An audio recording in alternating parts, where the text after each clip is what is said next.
mean, the biggest thing that puts a smile on my face is when the client is in here and they're digging what's happening. Hi, I'm Kyle.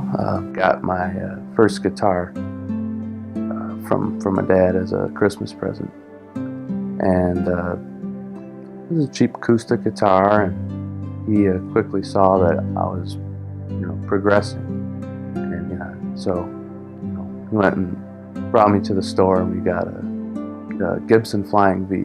Really impacts me is taking something like a recorded piece of material, raw piece of material, and then mixing it and making it sound like a finished record, or a finished drum recording, what have you.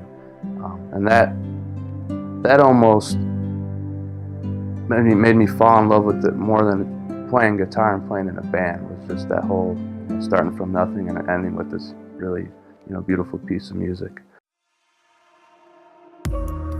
Not a lot of people can say that they had the opportunity to work, say, on the console we have here, which is a Rupert Neve 5088, and it's, I would say, mostly famous for actually like Nashville recordings. That's where the 5088 really comes into play right now, nowadays anyways. But most people know the name Rupert Neve, and that it's he's been around forever, and he makes some of the best hardware equipment. Whether it's a mic preamp or a compressor, or their famous blue and red silk. To me, you just can't beat that. So having this console here really is a special thing, and it's really something I really enjoy being able to work on and record bands through, because again, not a lot of people get to say that they can do that. The whole process from producing it, writing, producing, recording. By far my favorite part of the whole process is mixing, because that's the point where it goes from for example, like an outline of a character to a fully painted or colored and shaded and textured character, if you will. Like you're going from bare bones song, it's just all the raw tracks, and then by the time you're done, hopefully it's this masterpiece you're trying to achieve.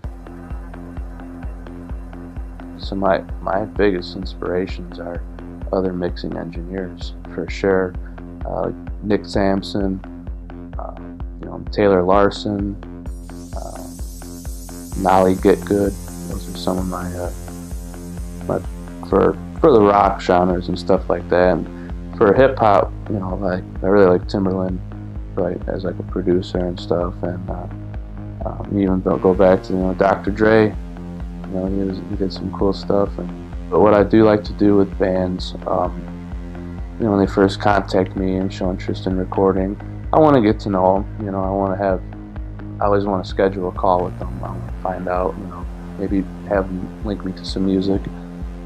So I want to find out what sound they have, or send me a few examples of, what you want this album to sound like, and other bands that you really like this album, you like the production and the engineering on this, so I can kind of get a feel. But overall, what my main goal, walking in and walking out, is that they're happy and that I'm happy. Because if I'm not happy with it, they're definitely not going to be happy with it. So we both need to be, harmony with that, and they're walking out, and they're gonna want to come back. I can guarantee that.